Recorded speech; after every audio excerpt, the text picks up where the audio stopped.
Hello, everyone, and welcome to day 3 of our Public and International Service Advisor Training Week. We are so glad to see some folks that have been able to join us on Tuesday and Wednesday. And for those who are new to this workshop, welcome as well. We've had great conversations on Tuesday about some of the many different career possibilities in public and international service.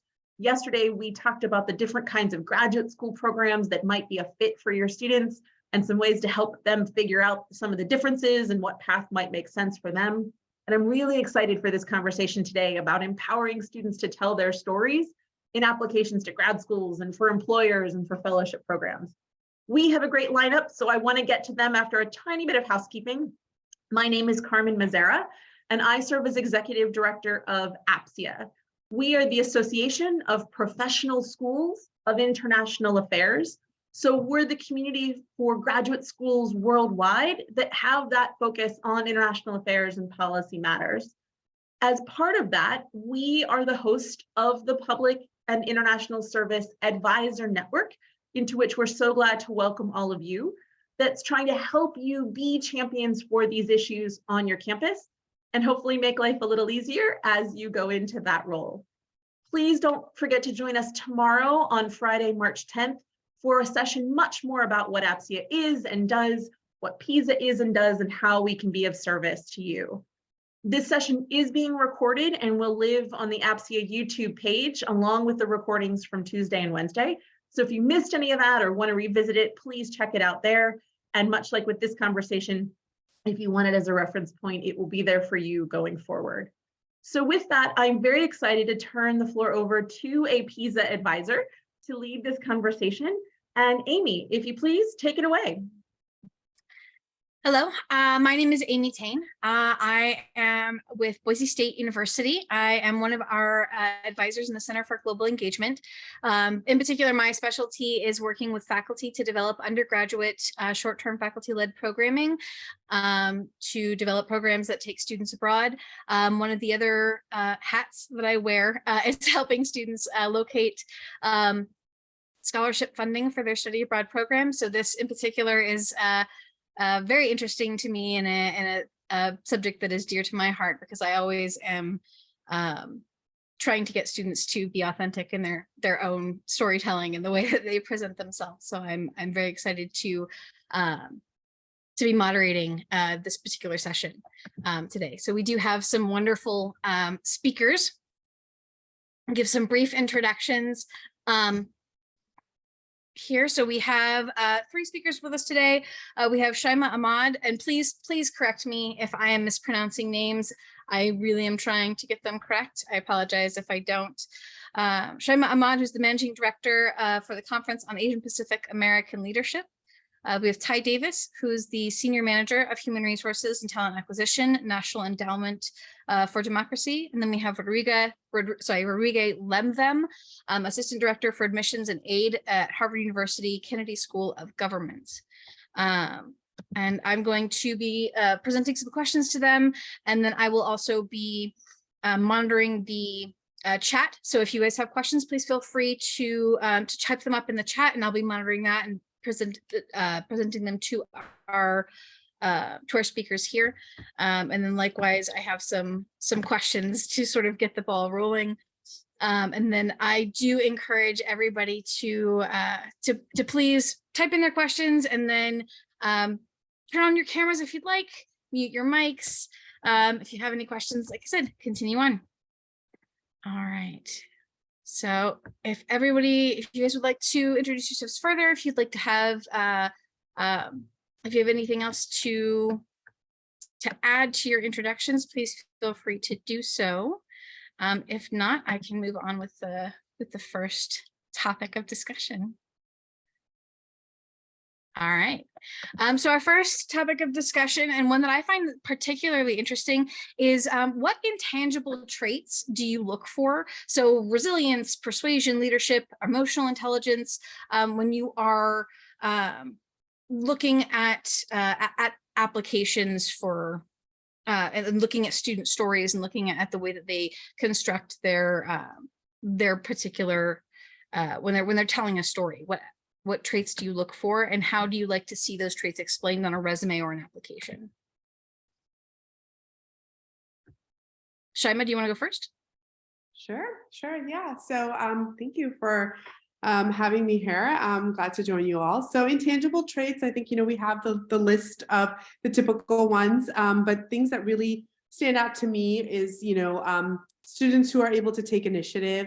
They have empathy, adaptability. Those are things that really shine through and will help them and carry them very far in their endeavors. And I think that, in order to be able to help them create that narrative and story and really be able to exemplify some of these traits, they're not as easily, they don't shine through certain resumes and just transcripts and things like that. So first of all, get to know the student, peel back those layers, really try to dig deep and get to know them on that genuine level so that you're able to help them piece together that story. And then also make sure you ask the right questions. Currently, Capal is, enrolling students for their summer cohort, and we're in the midst of interviews right now. And I just got off of one, and one of our questions was having them explain like an issue or a conflict that they had to work on resolving. And it's not just are they able to really share that conflict and what they did in that time and space, but what were the pieces, what were the action steps they took further to actually put something into place? Were they able to take the initiative to create processes so that, that kind of a conflict does not arise again? What communications did they have? And so really try to ask the right questions to help them, because these are students sometimes, don't have the experience to be able to really shed light on what all the pieces of the story. So I'll pause there and let my fellow panelists to share more. I guess I could sort of jump in here and present a perspective more along the lines of students applying to the Kennedy School. And I think that's because when a student is thinking about the sorts of programs that we might have to offer, like public administration, public policy programs and whatnot, there is really a specific kind of personality and specific sort of orientation that we're looking for. And the profile that sort of fits within that community is a profile of a leader and a profile of someone that is really committed to public service. And those tend to be the main things that we're therefore looking for when reviewing applications to the Kennedy School. And that's the case across all of the different programs that we do have to offer, regardless of whether a student is thinking about public policy, public administration, or the mid-career, which also happens to be public administration, but more condensed into a one-year program. So when we're speaking with students and thinking about how they could develop themselves to be competitive applicants, if they're thinking about not just the Kennedy School, but other institutions that offer similar programs, we talk to them about taking full advantage of those opportunities to showcase their leadership skills, not just within the institutions that they attend,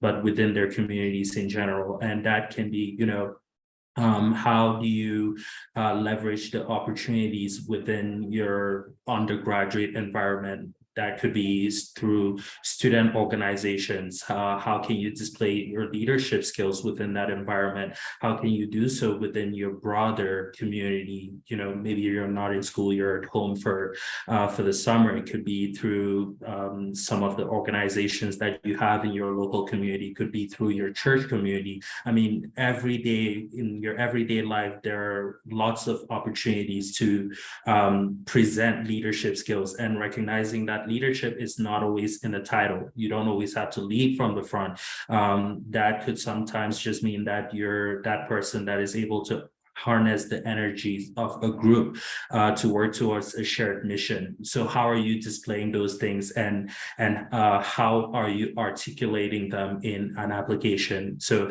that's something that we really encourage students to think about. But then the other part is that commitment to public service, which I mentioned. And I think that is, in a sense, self-explanatory, right? So you find that students that are interested in the kinds of programs that we tend to offer, they are deeply committed to improving their communities. And this might take on very different shapes, very different forms. Students are passionate about lots of different things. You see people that are more passionate about climate justice. You could see students that are really passionate about improving public transportation. You see students that are very passionate about like lots of different things. So it's really about identifying what you're passionate about, and then finding those opportunities within your immediate environment to sort of carve out like leadership space. That's really the main thing that we recommend and talk about with students when they're thinking about potentially, being part of an institution that offers sort of like public administrations and public policy programs, because they tend to look for very similar sorts of things and similar profiles within students. What I can add, first of all, those are both really well said, and I can't say enough about passion. And you're absolutely right. Find what you're passionate about and find volunteer opportunities. I often see resumes where people will have additional leadership opportunities on the bottom and will list some of these volunteer things that they've done.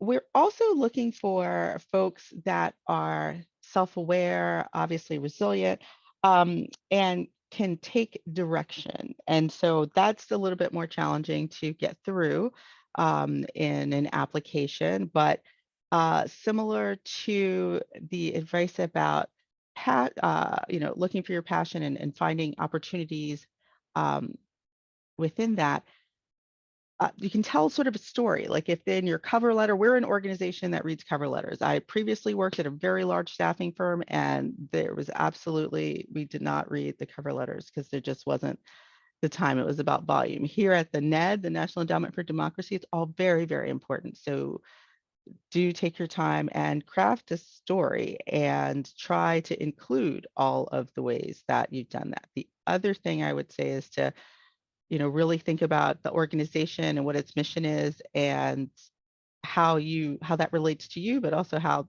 you relate to it. I do have a sort of follow-up to that, because this is something that I discuss with our students, because what we find is that when we see applications come through, a lot of times students are inevitably, and I'm sure that you see this as well, sort of saying what they think we want to hear. There's a lot of sort of modeling and massaging and putting a lot of, well, I'm going to say this in a way because I think it sounds like what you may want to hear from me. And there's a lack of authenticity. And so what ends up happening is that everybody kind of sounds the same. It all kind of, when we talk about study abroad, everybody, well, I really want to go for the culture and the food, that inevitably that's what we hear come across. And so there's a lack of authenticity that comes across from that. So in your experience, what would you recommend sort of in coaching students, like how to craft their story? How do you weigh that authenticity with crafting a story? Like, how do you weigh like the honesty of their own experience with, well, yes, you do in fact want to make sure that you're that you're putting together a well-articulated story, but you also want to be true to who you are. I'll go first. I would say be true to who you are, because ultimately it's not the right organization for you if the way that you go into the organization is by crafting something that's based on what you think they want to hear, and it's not who you are. And so I have been on the offering end and looking for jobs, and it always seems super painful when it's a job that you were so in love with this organization and you think that it's going to be the one that's going to change your life forever, and you don't get the job. You will hardly remember it sometimes, and you could potentially also go back to the organization. But authenticity is key, because we can tell when things look the same and are canned. And also, when we interview you, if you're so different than what your materials look like, then that's a bit obvious as well, and then it can give the impression that you're not telling the truth. Yeah, I mean, I'll add to that, and I'll say that you know, it's okay. Sometimes it's maybe easy to actually just put together that cover letter and, you know, write down what you think that they want to hear, but it will come out at some time, you know, within an interview process or whatnot. So it's really important, once again, to if it's as an advisor, if you're helping a student, to really get to know that student on that level where you're able to help them articulate their story and their uniqueness, right? And so, and that's what will shine through, because, you know, on the receiving end, you're going to be getting all of these, you know, saying love the culture, want the food, all of this, whatnot. But, you know, what is unique to you? What is your story? Why do you stand out? And that's what you need to help these students really figure out, or even students in general themselves need to ask themselves the right question. And sometimes these things may seem a little boring, right? Because it is your story, and you maybe haven't heard it before, and you're like, maybe that's not what they want to hear. But, you know, that you need to be true to yourself and really figure out what is it that's inside of you that you need to, like, you know, accentuate. Well, I suppose the only thing that I'll add to that is sort of really echo a bit of what has already been said here, in that it's really hard to put together a coherent story that is not authentic. And that's something that we always, you know, tell students when advising them on how to approach their application. So, I mean, we do not do interviews or anything like that, but you ultimately cannot control what your recommenders have to say about you, right? And so that's going to be an area that might not reflect the story that you've painted about yourself, what makes you unique, what makes you special. You know, from my experience reviewing some applications, you might have a student paint a picture that really seems like, oh, this person is absolutely amazing. They've been a leader in their community. Seems like they've done all these things. I'm really excited about them. Then I get to the recommendation, and it seems like none of the recommenders are that excited, right? And so there's a bit of a disconnect between sort of everything I've read to that point, and you start to realize, like, well, there's something that is not adding up here, and that usually, you know, that usually demands a bit more scrutiny to go into the application and take a look again to see, okay, well, was I really just sold a story here that is not authentic? What is going on? So I think at the end of the day, you know, when you're thinking about putting together an application, being honest and being authentic is really going to serve you well, because ultimately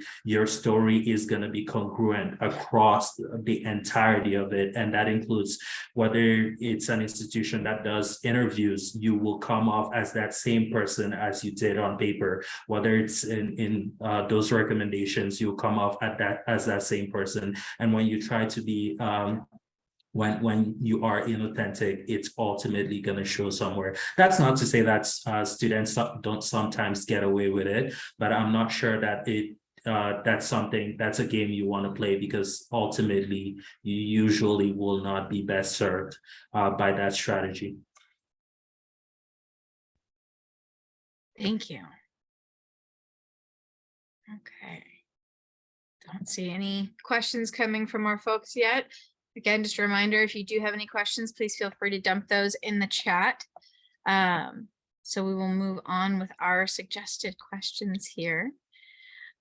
So how do you think that advisors can help students tell their story in a way that resonates best with employers, fellowship programs, and graduate schools?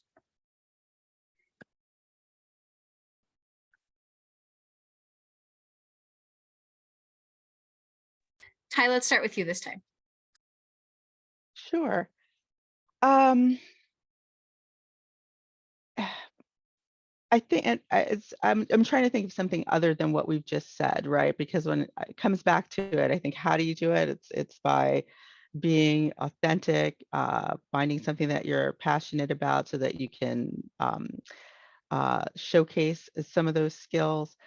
But ultimately, I figure out a lot of these things in the interviews. So I'm trying to reframe my thought in terms of like the application and the resume. And I'm thinking in terms of like sometimes the application isn't really going to give you a good opportunity to explain yourself in this way. So it's really all about the cover letter. So, you know, and you don't want to write a 3-page cover letter generally. I mean, it could be okay, but generally, it's not the best way to go.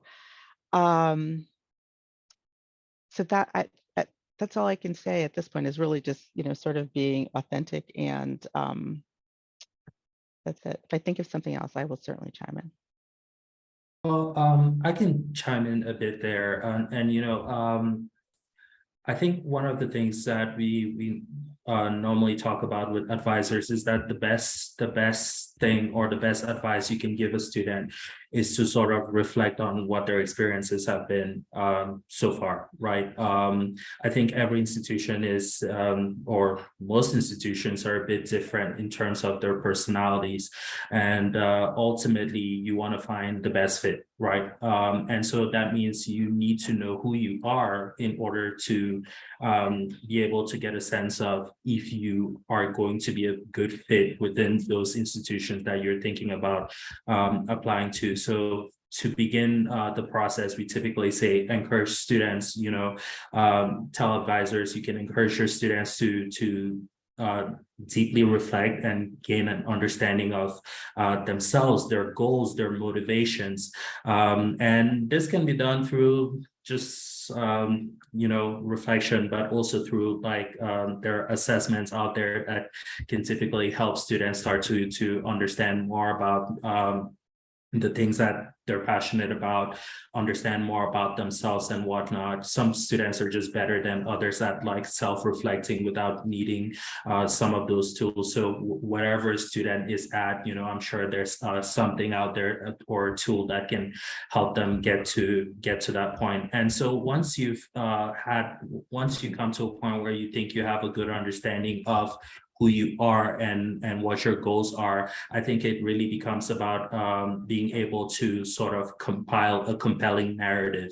So thinking about some of your identity themes and thinking about some of those things that you want to highlight through your application, and finding ways to connect those themes throughout the entirety of your application, so that anyone reading that, regardless of whether they're looking at a personal statement, regardless of whether they're looking at your resume, regardless of whether they're talking to you in person, those compelling themes are coming across. And you have that congruent narrative. So that would be, you know, really some of the things that would recommend to advisors when talking to students. Yeah, I think a lot has been shared. I would say that specifically working, so about a decade of my career, I've worked with low-income and underserved communities, you know, within the ANHPI community. And it's really, you know, a lot of times you have the students that are really bright, shining, they've done all the right things. And, you know, it's a matter of listing what you've done and then connecting it, as has been mentioned here. But the challenge lies when you have students who, like, you know, midway through high school or college, or, you know, maybe even as a senior realize, oh, you know, it's time, or I really like find that motivation, or that switch just flips, right? And so then how do you support students who may not have been able to build that, right? Because there's always that first step through a door that's going to open all the other doors for the rest of their lives, right? And as an advisor or as a mentor, that's really your job, is to help everyone really shine through. And so sometimes it's, as I said, peeling back those layers. You may not have all those internships and study abroads and jobs, you know, that would share your story, but what are your lived experiences, you know, especially students that come from low-income families or underserved communities. You know, are you the translator for your, you know, multi-generational family? Are you the one who handles all the DMV appointments? Are you the one who takes and does all the filing of, you know, medical insurance forms, right? So those are stories that you can tell and put together your leadership skills, your empathy skills, who you are as a person, and share that story in a little bit of a different and unique way. But, you know, everyone deserves a chance, and it's up to, as a mentor, as an advisor, to really support that and bring those things out, especially for students who may not have been able to build, whether it's because they didn't realize, or maybe they didn't have the opportunities, right? And just to add to that, for students that don't have the fantastic internships and, because they just didn't have that opportunity, you would think that it's not something that someone wants to hear about or that it may not make sense, but it's all about how you tell the story that makes the difference. And it's about how you showcase it, what you choose to point out, and what's important to you comes through. So I just wanted to say that if those are their experiences, still encourage them to relate them to the organization. This isn't looking for a job, not necessarily for school, but it's the way that they craft their response that's really going to make the difference. It's sometimes the content may not be as important as the way that they craft it. Thank you. I love that. Actually, I talk to a lot of students who always in regard to the students that I relate to, it's usually in regard to GPA, where they have fallen off or they've had a really terrible first few years, and so their GPA is not nearly where they want it to be. So on paper, they think it makes them look like a failure in some way, or they think it makes them look less attractive as a potential applicant to something. And I always try to tell them, but you have shown that you've worked this hard, so just be prepared to talk about it. Like, be prepared to explain what happened and how far you've come. Like, be prepared to have that story. Be prepared to have that prepared. So I love hearing that. Thank you so much. All right, we do have a couple of questions in our chat, so we will get to that. The first one is, do you have suggestions as to questions? So we're getting sort of into those specifics that we can ask students to sort of nudge them to discover the best pieces of their story. I would say that one of the things that we look for in trying to gauge like resilience and how they adapt is we will typically ask the student, like, especially a more junior candidate, what's the most challenging thing that you had to overcome overseas? Because we want to see sort of how the student thinks. So I would apply that in the same way to like whatever parts of their story, like how did they overcome those challenges and what was important to them, or why did they go in that direction, or why did they make those choices? Because sometimes that's going to lead you to, this is the style that you're most comfortable with, this is what you lean towards, this is what's going to work best for you. So I think just sort of just trying to dig deeper into the the why would be helpful. Yeah, and I think on the flip side of the challenges also, it's really hard for sometimes young people to pinpoint their successes and, being proud of what they've done. And so sometimes you ask them and they're like, oh, I haven't done anything, or like, my GPA, as you said, doesn't really reflect. But there's always a story there, right? And it could be a very personal level. It doesn't have to be academic or professional, but those stories go a long way, and just responsibilities they've had and roles that they've played within their community or within their family or when they're in their schools and academics, really pinpointing and honing into what they see as a success for them, and then being able to really share that and, talk about it. I guess I'll just add sort of one thing to what has already been shared there. And I think one of the questions that, I've worked prior to being at the Kennedy School, I used to be at the undergrad level, so worked a lot with students going to college and trying to help them figure out how to put together compelling narratives for their applications at that point. And one of the things I used to ask students is to sort of think about like a moment, right? Or could be several moments that have had the most profound impact on them. And it could be something really quite like as innocuous as being in a car with a parent. Maybe they said something that really stood out to you. It could be an accomplishment, it could be practically anything. But when in my experience, I found that when students are able to sort of reflect on those moments and bring them out, what that typically leads to is you get maybe some of you start to unearth some of the motivations behind them wanting to maybe pursue a particular academic program or pursue a particular career goal and whatnot. So really reflecting on those moments of impact that tends to be one way that like I find to be rather effective in kind of helping students put together their story and be able to narrate in a compelling way, whether it's in an application or might be in some other sphere about, just put themselves forward as a competitive applicant or whatever else it might be that they're working on. Thank you. Okay, we do have another question here. Do you suggest personal references be individuals that they've worked for or with, or people who know them on a more personal level, or a combination of those things? I can jump in. I think if there's an opportunity to submit more than one, then combination for sure. Try to get somebody, that knows you more on an academic and professional level, and then maybe somebody who may be a community member and you've worked with on that level, so that all aspects of your personality and your leadership and skills come out.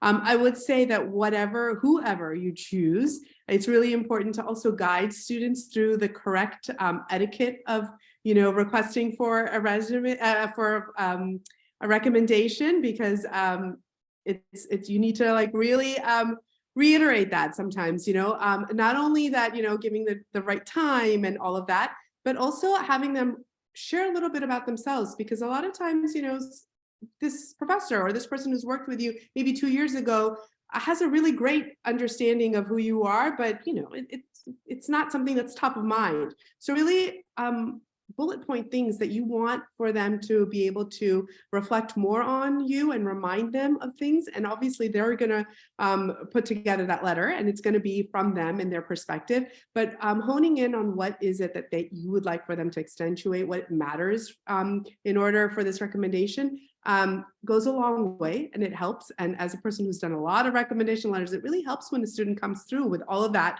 homework done for me, so that I can then say, okay, this is, makes my work a lot easier. So not only going to the right person, but also with the right etiquette.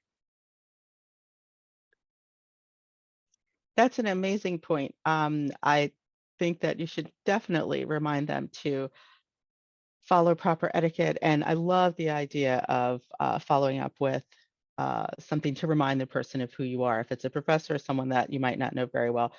For us, we're not generally asking for personal references, so we'll always want someone that knows you in a professional capacity. For students that may not have a ton, I would always lean towards professors.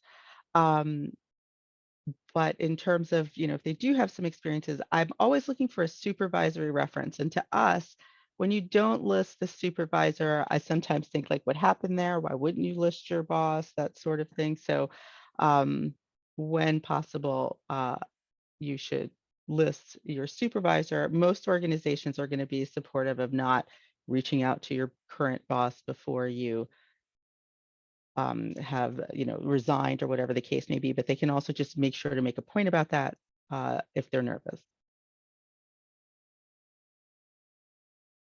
So I'm not, I think this has been covered really well. And I think one thing that I do want to add is that when you're working with students, I think one of the points of emphasis tends to be really developing those relationships in the first place, right? So there's a point where you are at that point when you need recommendations.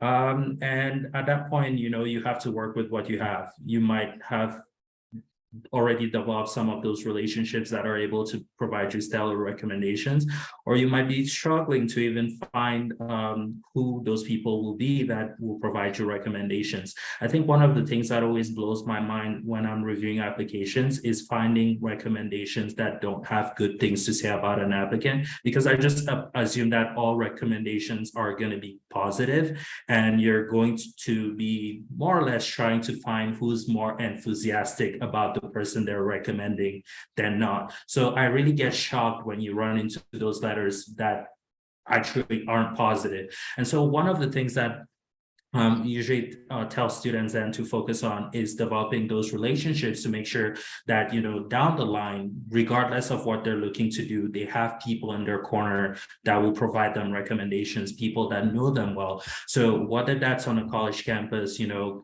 attending office hours, that's really one of the easiest ways that you can build relationships with your professors and have them be recommenders down the line. That's really an opportunity to ask questions about whether it's the coursework, discuss your interests and your goals, and really learn more about the interests of the professors themselves.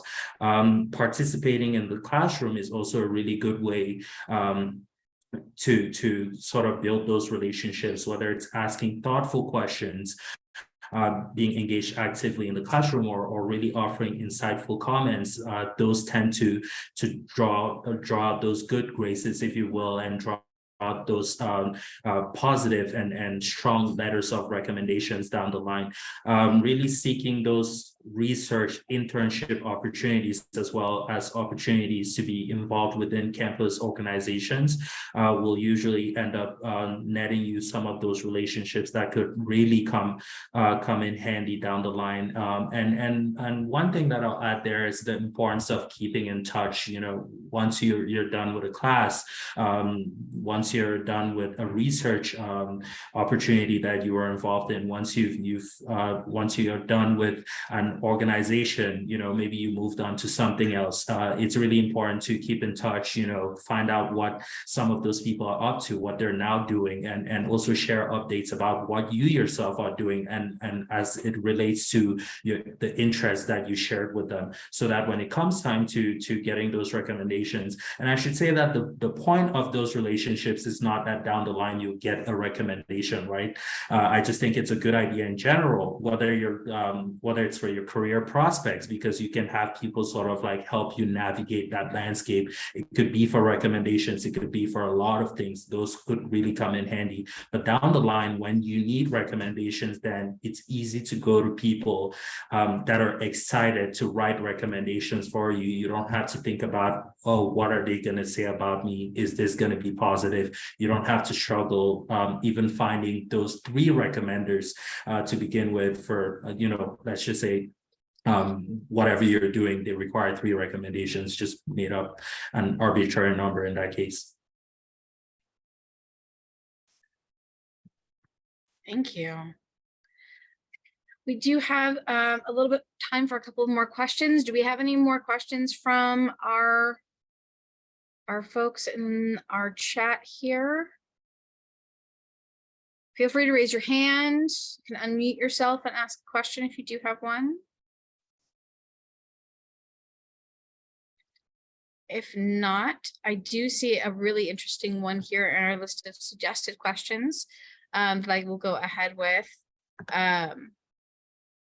This is in regard to virtual experiences. Obviously, we are all so comfortable, obviously, so comfortable and so familiar with virtual experiences. Just really curious, how do you and your organizations regard virtual experiences? Do they count in the same way? Do they hold the same weight? Do they need to be described or couched differently? When a student is talking about either a virtual education experience, a volunteer experience, like what's the best way to approach that when listing that or talking about that? I would say that now after the pandemic, we don't look at it differently at all, right? Before, we used to look at virtual experiences as not being able to include, you know, the full experience, if you will. But these days, I don't think that that's an issue anymore. And I'm sorry, what was the second part that you said? How can they? Is there a way for them to maybe talk about it differently or to approach it differently when they're discussing it or articulating that? No, from my vantage point, it would be the same. I don't think that you would couch it any differently. The only time that a virtual experience would not be looked at in the same way for us is if you did a virtual internship that was in, Tunisia or wherever it is, and we are generally looking for in-country experience, you're not going to get the same impact, right, from doing the virtual experience as opposed to living there. And so that's the only time that there would be a difference. Now, in that instance, if you had additional travel that you could talk about, or other research or things along those lines, that's what I would recommend. But other than that, that'd be it.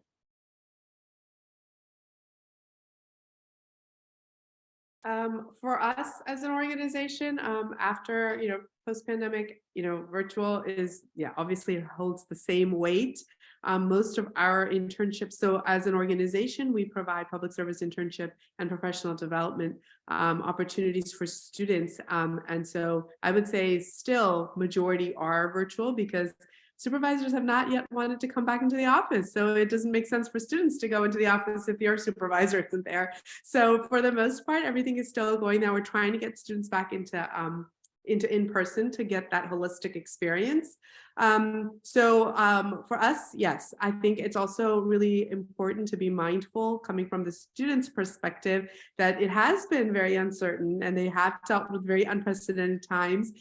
So just to be able to be more mindful. And I think that the more I work with students, the more I come to the realization that, you really need to spell out the obvious. Several times, you are working with students from all levels, and some will be, above and beyond, and others really need that coaching and that mentorship. And that's where, our roles, and we need to step up, is to provide that for them. I've had students, specifically when you have virtual opportunities, it's really easy for a student to be afraid of the communication piece of it. As a student, you may have several things going on. You're a young person, you haven't been in these situations before, you fall behind and you just don't know what to do. Literally had some students who just went MIA, because they were so scared of the fact that they didn't, keep up. And obviously they didn't have a supervisor in person coaching them day to day. So I think just to be mindful of the extra support that a lot of students will be needing through these virtual and remote experiences, but they do hold the same weight.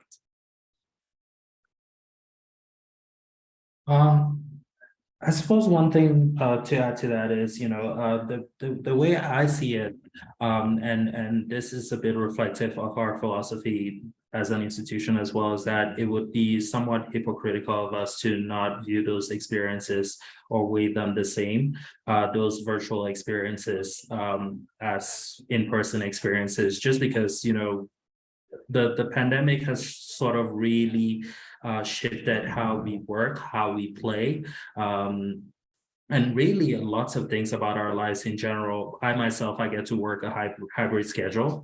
So, 2 days out the week, I'm working from home, and then 3 of those I'm in the office. And so the way that we even interact with our students have changed. A significant amount of the time that I'm working with students, I'm working with them remote. So I think from that perspective, it really would be hypocritical of us to expect students to only garner those in-person experiences. And we've also, I think one of the positive things that also came out of the pandemic is the highlighting the sort of impact that students could make even within this virtual world, right? So I hear lots of stories from talking to students about the sort of leadership opportunities that they were able to take advantage of, the volunteering experiences in a completely remote environment, from things like whether it's tutoring, mentoring that can be completely be done virtually, whether to things like could be online advocacy and like raising awareness for some of the issues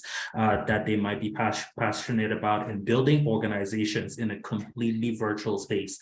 So there's so much that students can accomplish within that space, and we highly encourage it. Even when we do, information sessions, we haven't done an in-person information session in about, well, we actually did one or two the last couple of months. But prior to that, we hadn't done anything for almost 3 years, right? And we encourage students to like tune into those online, those virtual sessions and take advantage, get to learn more about institutions and programs in general that they're interested in. So like it's a completely different world now. We are embracing it, and we encourage students to embrace that as well. Thank you. I think we have probably time for one more question, and we've got one here. And Brittany started to answer it in the chat as well, but I would be interested to get your thoughts on it. The question is essentially, how should low-income students who haven't really had the opportunity to have some of these sort of diverse experiences, how should they generate these types of stories? Like, where should these stories come from for them? They haven't been able to have internships. They haven't really been able to do any kind of study abroad experiences, or they haven't been able to do these sort of types of experience. Like, where should their stories come from? And so just to kind of get your input on it, Brittany's response I thought was really great. She used to talk about how she learned Spanish working at her parents' small business in LA when she was a kid. And I love that. I love that response, but just to get your input on it as well.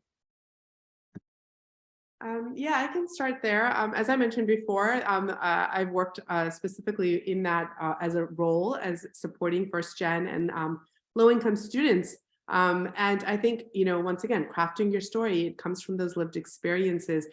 You may not have had the opportunity to study abroad and do all of those fancy internships, but, you may be the elder caregiver or even the child caregiver in your family. Or once again, you had to navigate everything, dealing with, because of language barriers within the household. Those are all leadership skills. Those are all skills that you can present in ways to accentuate, what you've learned, the skills you've gained.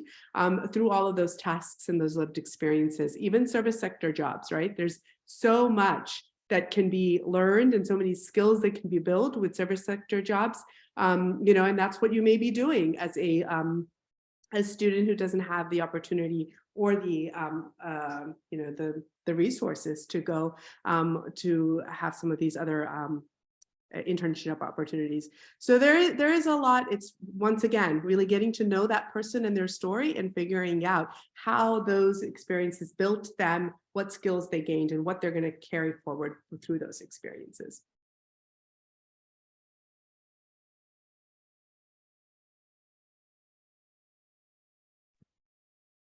Okay. Once again, I proved that after 3 years, I can't turn mute off.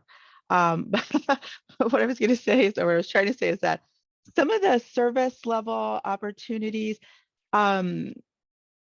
you can use sort of like traditional resume tactics, right? Like if you are a waitress or you talk about how you close out a drawer and you're always consistently, 100% of the time, or XYZ, using numbers and all of those sort of resume tricks and applying them to some of those things. The customer service, how you dealt with difficult customers, how you were the go-to person whenever there was a challenge, or you only worked at a daycare, talk about how that taught you how to juggle and things that you see. Always, one thing I don't think we talked about is always, for us when looking for a position, always look at the job description and tailor your resume to that. Like, look at the skills that are there and think very specifically about what experience at all in any way relates to those. And if you don't have a ton of professional experiences, then some of the things that we've mentioned before. And one last thing that I would say is, and this may not always be the case, but I always suggest for students to teach English abroad. For the NED, we're always looking for folks that have language skills and have international experience. At the junior level, the international experience is not necessarily required, but it's a plus. But I always recommend like the Peace Corps is a great experience, places where you can still be paid while you're learning.